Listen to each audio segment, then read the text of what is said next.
గొప్ప విషయం ఏంటంటే అధ్యక్ష, అన్ని ప్రశ్నలకు సమాధానాలు చెప్పేటటువంటి అవకాశం, ఈ ప్రశ్నలను ప్రజలు తెలుసుకోవడానికి కూడా అవకాశం కలిగింది అధ్యక్ష. ఇలా కలగడానికి కారణం ఏంటంటే ఈ పక్కవారు బాయ్కాట్ చేసి వెళ్ళిపోవటం వల్ల ప్రశాంతంగా శాసనసభ జరగటం, ప్రశ్నోత్తరాల సమయం నిరాఘాటంగా జరిగిపోవటం, ప్రజలకు వాస్తవాలు అర్థం కావడం జరిగింది అధ్యక్ష. అయితే మాకు కొద్దిగా బాధగా కూడా ఉంది అధ్యక్ష. ఎందుకంటే ప్రధాన ప్రతిపక్షం లేకోకుండా సభ జరగటం అనేది కొంత బాధాకరమైనటువంటి అంశం. మొట్టమొదటి రోజు వచ్చారు, రెండో రోజు వచ్చారు, మీసాలు మెలివేశారు, తొడలు కొట్టారు, కేకలు వేశారు, చర్చకి రండి అంటే ఊదురు బిళ్ళలు ఊదుకుంటూ వెళ్ళిపోయారు. దీన్ని బట్టి టోటల్గా అర్థమవుతున్నది ఏంటంటే అధ్యక్ష, రోజు రోజుకి వాస్తవాలు బయటపడుతున్నాయి. చంద్రబాబు నాయుడు గారిని అరెస్ట్ చేయటం అనేది రాజకీయ కక్ష అని 1%, 2% అనుకునే వాళ్ళకు కూడా జరుగుతున్న పరిణామాలు ఏవైతే జరుగుతున్నాయో, ఆ ప్రధాన ప్రతిపక్షం చంద్రబాబు నాయుడు గారికి అండగా ఉండాలనుకునే వారు కూడా తోక ముడిచి వెళ్ళిపోతున్నారు.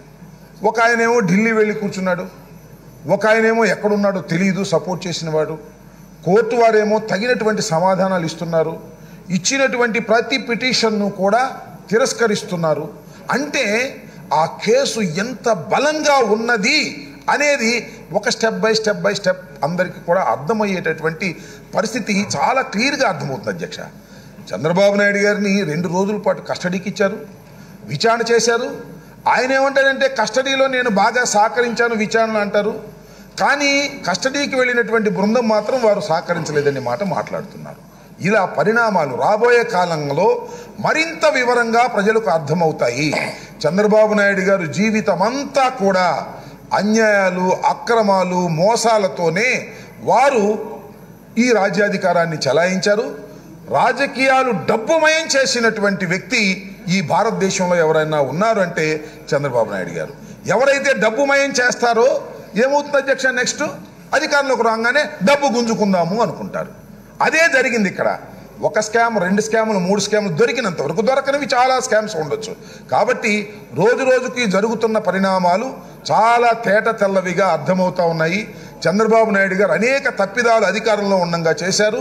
వారే కాదు, వారు కుటుంబ సభ్యులు కూడా తప్పిదాలకు పాల్పడ్డారు. డబ్బుని విపరీతంగా ప్రజా ఖజానా నుంచి దోచుకున్నారు. దీన్ని మనం ఎస్టాబ్లిష్ చేయటంలో, ప్రభుత్వం ఎస్టాబ్లిష్ చేయటంలో కానీ న్యాయస్థానాలు కూడా అర్థం చేసుకున్నాయి. కాబట్టి దొరికిన దొంగ ఇక తప్పించుకోలేడు అనేటువంటి భావన ప్రపంచానికి అర్థమవుతున్న దశ అధ్యక్ష.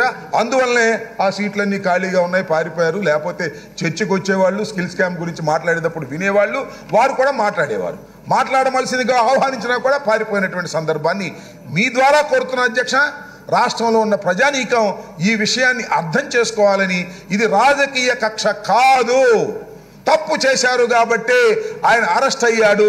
తప్పు చేసిన వారు ఎంతవారైనా ఈ ప్రజాస్వామ్యంలో అరెస్టు కావలసిందే, న్యాయస్థానాన్ని ఎదుర్కోవలసిందే. ఆయన ముఖ్యమంత్రి అయినా కేంద్రంలో చక్రం తిప్పినా తప్పదు అని ప్రజాస్వామ్య సూత్రాన్ని ఇవాళ మనం తెలుసుకోవాలని మీ ద్వారా రాష్ట్ర ప్రజానీకాన్ని వినయంగా కోరుతున్నాను అధ్యక్ష.